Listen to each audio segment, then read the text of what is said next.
Vážené dámy, vážení páni, dobrý deň. Vitajte na tlačovej besede Hnutia Progresívne Slovensko s názvom Reakcia na vymenovanie veľvyslancov.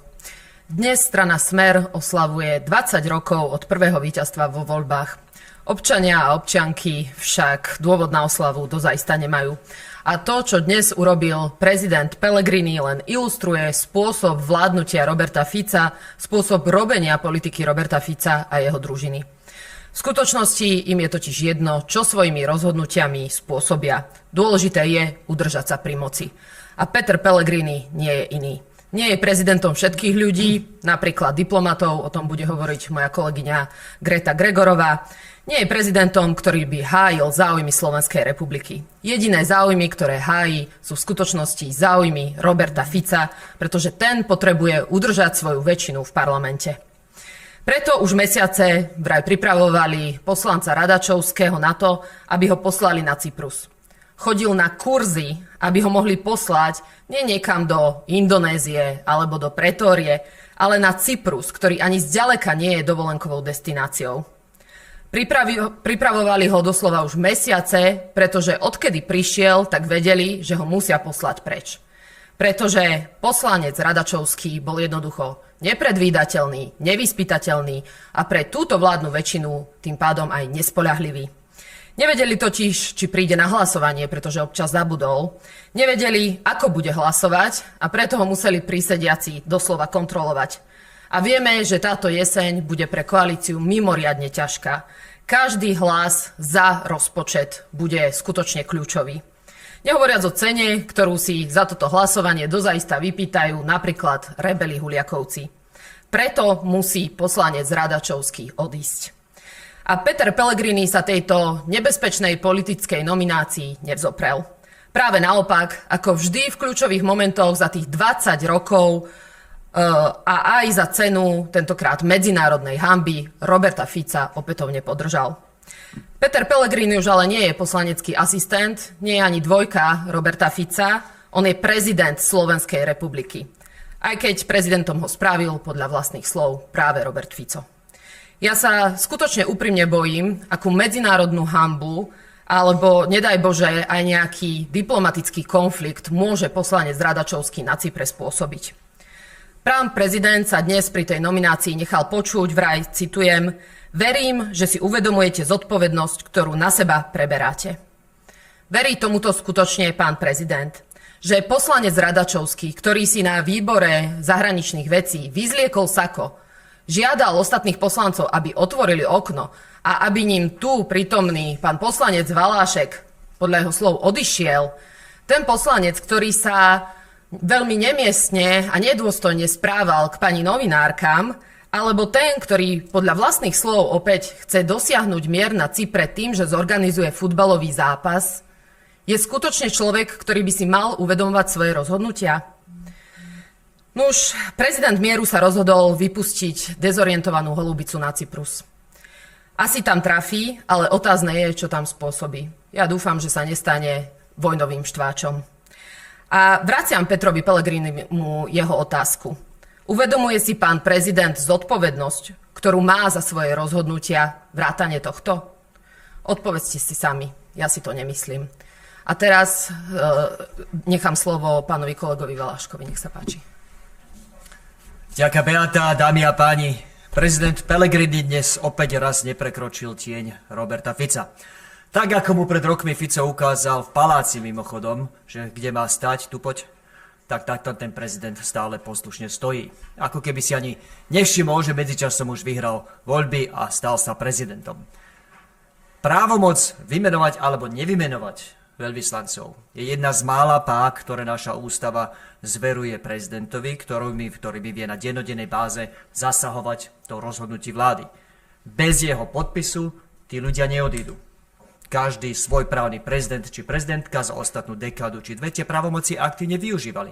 Verte, poznám osobne ľudí a nominácie, ktoré boli urobené a zrušené, pretože tí ľudia ani zďaleka nesplňali náročné kritéria na veľvyslanca Slovenskej republiky.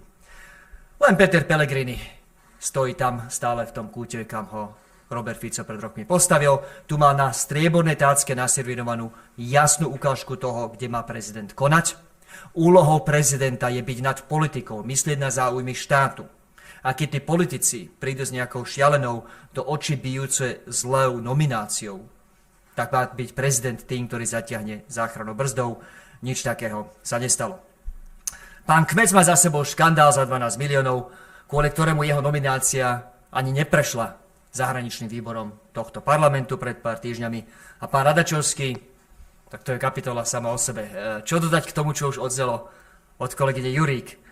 Asi toľko, že je unikátne nespôsobil ísť práve tam, kam ideme. My ho vysielame na ostrov, ktorý bol ešte pred 5 dekádami vo vojne, ktorý je naďalej rozdelený a kde sú tie dve komunity, Grécka a Turecka, naďalej ešte na nožiach, môžem použiť tento výraz.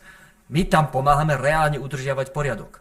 Veľvyslanec Slovenskej republiky, nie zástupca, nie nejaký úradník, nie konzulárny či ataše, ale veľvyslanec Slovenskej republiky, čiže čoskoro pán Radačovský, je osobne akýmsi mediátorom, predseda dialógu medzi tými dvoma komunitami, keď sa niečo pokazí a keď hrozí napätie, či nebude aj konflikt. Toto je unikátna úloha, ktorú nehráme nikde inde vo svete. Jedna z najdôležitejších štácií, ktoré v medzinárodnej diplomácii máme, a tam vyšleme toho najmenej kvalifikovaného človeka. Pán Radačovský má nulové diplomatické skúsenosti. Ešte pred pár týždňami nevidel nič o regióne či konfliktnej zóne, do ktorej ho vysielame. A súdia sa aj podľa tých reakcií len za posledných pár dní jeho vystúpenie či na parlamentnom výbore, či pred novinárkami krátko predtým. Má temperament odisteného granátu. To najhoršie možné, tá najhoršia možná kombinácia práve do tohto citlivého regiónu. Ideme si urobiť hanbu, akú ešte možno nikdy. Do dneška to bola hanba ministra Blanára a premiéra Roberta Fica. Po dnešku je to už hanbou aj poslušného prezidenta Petra Pellegriniho. A týmto dozdám slovo mojej kolegyni Gréte Gregorovej.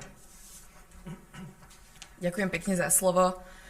Mňa počas štúdia, čo nebolo až tak dávno, učili, že diplomacia je profesionálna služba štátu a že veľvyslanec nereprezentuje seba, ale v prvom rade reprezentuje Slovenskú republiku, jej dôveryhodnosť a jej meno v zahraničí. A potom príde táto vláda a čo nám odkazuje týmito nomináciami? Pošle úplne opačný odkaz. Študentom medzinárodných vzťahov, diplomacie, ľuďom, ktorí sa roky pripravujú, ktorí makajú, ktorí chodia na stáže, vzdelávajú sa, odkazujú im, že na prestížne veľvyslanecké miesta rozhodne politika, nie profesionalita. Peter Kmec po 17-miliónovej slejade namiesto toho, aby prebral politickú zodpovednosť, tak mu vláda chystá prestížne miesto v Ríme. Veľvyslanecký post. A Miroslav Radačovský, ako už moji kolegovia povedali, má ísť na Cyprus, lenže Cyprus vôbec nie je len pekná dovolenková destinácia, je to naozaj citlivý región, kde je zelená línia, je tam misia OSN, mierová misia OSN a tam veľvyslanec skutočne potrebuje presnosť, citlivosť a treba, aby vážil každé jedno slovo. A ja si úprimne neviem predstaviť, ako sa tam budú tváriť tieto dve strany dlhoročného konfliktu, keď tam príde človek, ktorého mierové snahy v Európskom parlamente vyústili teda vo vypustenie holubice a jediné, čo z toho Slovensko malo, bola obrovská hanba a teda nie žiaden diplomatický úspech. A aby toho nebolo málo, pri otázkach na jeho jazykové schopnosti pán Radačovský najprv tvrdil, že ovláda gréčtinu, potom si to rozmyslel a povedal, že to vlastne nie je pravda. Tak ja neviem, toto má byť tá látka pre slovenskú diplomáciu. Čo si majú o tomto tí ľudia, tí profesionáli, tí naozaj poctiví diplomati myslieť, ktorí veria, že štát potrebuje odbornosť. Odkaz tejto vlády je absolútne demotivujúci. A ja naozaj chcem zdôrazniť, že diplomácia má byť služba, kde Slovensko reprezentujú tí najlepší, najdôveryhodnejší a najpripravenejší ľudia. A ešte raz chcem pripomenúť, že to, čo tu sledujeme, nie je diplomácia a všetkým týmto poctivým ľuďom nie len mladým, ale najmä mladým, ktorí sa na to pripravujú, chcem odkázať v mene našej strany, že toto nie je normálne a je to naozaj obrovská hanba. Ďakujem. Priestor na vaše otázky. Dobrý, Stráňová televízia, joj. V podstate, ako to možno čítate, čakalo sa týždeň na to, kým prišlo k vymenovaniu, napriek tomu, že termín už svietil na webovej stránke prezidentského paláca. Niekedy sa stáva, že po takomto akte teda je možné, alebo počujeme aj nejaké vyjadrenie, či už prezidenta, alebo máme možnosť teda aj samotných šťastných veľvyslancov odchytiť. Dnes sa tak nestalo, čiže ako to vy možno čítate? Nech sa páči. No ako inak to máme čítať, než to, čo bije do očí. Tie vypočutia pána Kmeca, ktorý, pripomínam opäť raz, ani len neprešiel kvôli svojim škandálom parlamentným výborom. A to pseudo vypočutie, neviem ako to nazvať, pána Radačovského, ktorý išiel vyhadzovať poslancov z miestnosti. Pred sálou zaklamal novinárkam o tom, či hovorí po grécky a ešte sa na tom uškrňal. A urážal novinárky, nazvali dievčatkami, keď ho dotlačili do kúta. Alebo mu pekne vykreslili, že o regióne nič nevie. Tak po týchto škandáloch aj prezident Pellegrini pochopil, že vymenovať ich okamžite by bolo, použijem slušné slovo, prúšvihom. Ale namiesto toho by urobil to, čo integrita a funkcia, ktorej ho ľudia zvolili, káže, aby sa postavil za záujmy štátu. A raz takto krásne naservírovanom prípade lepší prípad nebude mať, kedy mal naozaj ukázať, že vie byť sám sebe pánom. Raz mohol ukázať tú odvahu a integritu a ešte aj to proste takýmto spôsobom, čo aj tu v takomto prípade zlyha. Predpokladám, že si povedal, ja ich nemôžem neschvaľovať, proste to by mi rozhasilo vzťahy s Robertom, ale nemôžem to urobiť teraz, urobiť to potichu, ako hovoríte. Nominanti a ostatní zúčastnení sa vyšmyknú z paláca pomaly dobre, že bočným vchodom, aby nemuseli byť konfrontovaní médiami, lebo by bol opäť nejaký prúšvih. Opäť by pán Radačovský, čerstvo vymenovaný za veľvyslanca, povedal niečo, čo by nemal. Ako ono to celé smrdí tak trošku. Bolo to celé také pokutné a lacné, ako keď sa človek za svoje rozhodnutie hanbí. A pán prezident Pellegrini by sa za toto rozhodnutie hanbiť teda naozaj mal. K tej nominácii samotnej, o tom, že pán Radačovský má ísť na Cyprus, sme v podstate od januára, tuším, sa o tom šuškalo. Ale vyzeralo to naozaj, že niekto s ním má problém. Nakoniec ale teda prišiel problém s odvolaním pána Kmeca a v podstate sa otvorene šuškalo aj na chodbách parlamentu, že je to akási dohoda v rámci koalície, že ak má pán Kmec odísť do Ríma, tak pán Radačovský pôjde v rámci nejakého vyrovnania koaličného počtu poslaneckého teda na Cyprus. Čiže vnímate to naozaj vy, že je to takýto nejaký koaličná dohoda pragmatická? Viete čo, ja sa im do ich koaličných dohod nestarám a snažiť sa pochopiť vzťahy medzi týmito partnermi. To je ako keď Churchill svojho času povedal o Sovietskom zväze, snažiť sa pochopiť, čo robia tí lídri komunistickí v Moskve, to je ako pozorovať dvoch buldogov, čo sa bijú pod kobercom. Viete, že sa niečo deje, ale že kto vyhráva a kto je na vrchu, to nevieme. To, čo vieme s istotou, je, že o pána Radačovského boli pochyby od samotného začiatku, veď nie je nepopísaný list. Mal tu šancu sa ukázať, či ako sudca svojimi slávnymi výrokmi o posielaní ex-prezidenta do Izraela, či kamto, či ako prezident, či potom ako člen Európskeho parlamentu, kam sa dostal, ak sa nemýlim, na kandidátke Kotlebovcov. Či potom ako poslanec s opakovanými výrokmi, keď ani nevidel, aký deň a o čom sa rokuje. Tento človek ani z rýchlika nesplňa tie základné požiadavky na veľvyslanca a celý ten boží čas bola jedna jediná otázka. Nie, že či sú s tým všetci nepohodlní a či je s tým v prezidentskom paláci je nejaký diskomfort. No jasne, že bol. Celý čas bola tá otázka, či niekto, a konkrétne prezident Pellegrini, nájde tú odvahu sa aspoň v tejto do očí bijúco zlej nominácii postaviť Robertovi Ficovi a presne 2 hodiny poznáme odpoveď. Nenašiel, stojí tam stále v kúte, tam, kde ho Robert Fico postavil v tom 2019. Posledná vec, čo očakávate, že to prinesie teda na našu ambasádu na Cyprus? Jedným slovom hanbu. A dúfam, že nie je žiadny diplomatický konflikt, alebo teda, ako to nazval aj kolega Valášek, prúšvih. Každopádne, ja by som sa vrátila aj k tej vašej predošlej otázke. Ja si myslím, že toto len potvrdzuje to, čo hovoríme už dávno, a síce, že táto koalícia, táto vláda vládnu spôsobom kšefty s peniazmi aj s flekmi. A to potvrdili či už tou nomináciou pána Kmeca, ktorý, pripomeňme si, sa mal najskôr stať predsedom výboru pre európske záležitosti, po tom, čo musel odísť z postu podpredsedu vlády pre plán obnovy. A následne sme sa dozvedeli, že nakoniec bude teda odmenený týmto postom v Ríme. Čo sa týka pána Radačovského, tak áno, tie informácie o tom, že by mal odísť na Cyprus, sa začali objavovať niekedy v januári, ale on sám povedal, že sa pripravoval na túto misiu viac ako rok. To znamená, že to bolo zo strany koalície dlho plánované a ja si myslím, že to potvrdzuje práve to, čo som aj hovorila, že sa ho potrebovali od začiatku zbaviť, pretože vedeli, že je nevyspytateľný, nepredvídateľný a namiesto neho si tam vie pán predseda strany SNS Danko predstaviť radšej svojho človeka, ktorý bude stláčať to za tak, ako má, ktorý sa mu nebude vspierať, ktorý nezabudne prísť na hlasovanie a jednoducho bude plnohodnotnou súčasťou tejto koalície. Takže preto sa ho potrebovali od začiatku zbaviť a takto to dnes dopadlo.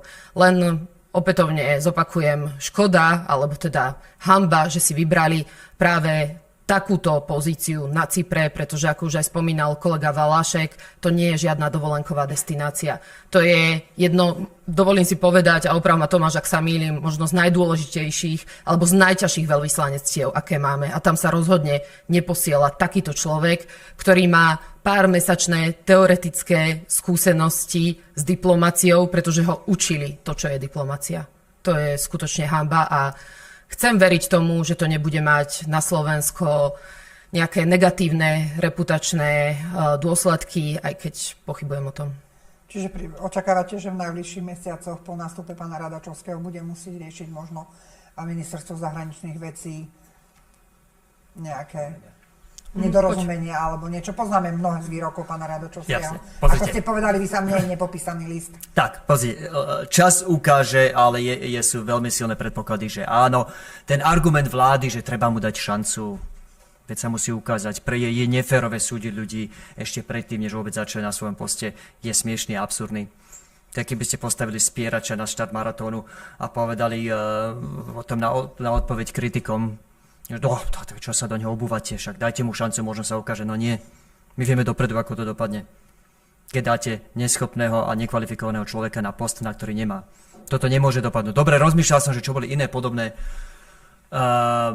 rovnako nekvalitné nominácie, škandalózne priam v histórii Slovenska od nezávislosti. Vybavila sa mi pani Kramplová, neviem, či si spomínate na poradkyňu Vladimíra Mečiara, Zdenku Kramplovú, ktorú dokonca už po voľbách, ak sa nemýlim, vyslala vtedy odchádzajúca vláda Vladimíra Mečiara za veľvyslankyňu do Kanady, odkedy samozrejme následne pán Dzurina hneď prvým aktom stiahol, ešte predtým, než stihla odozdať poverovacie listiny a ona tam ostala, požiadala si o azyl, lebo že je vraj perzekuovaná, bol z toho mega škandál.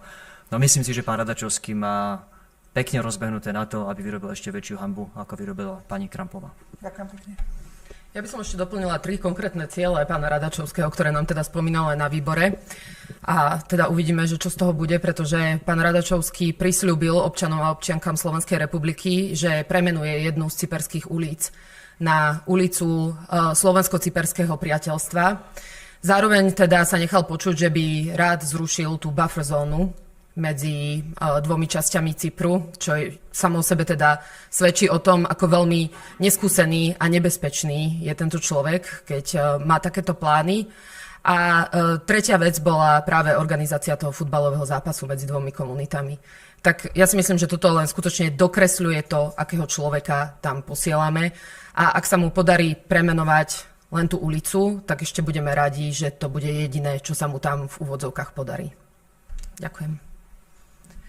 Ak už nie sú ďalšie otázky, ďakujeme pekne a tešíme sa na ďalšej tlačovej besede Hnutia Progresívne Slovensko. Ďakujeme, dovidenia.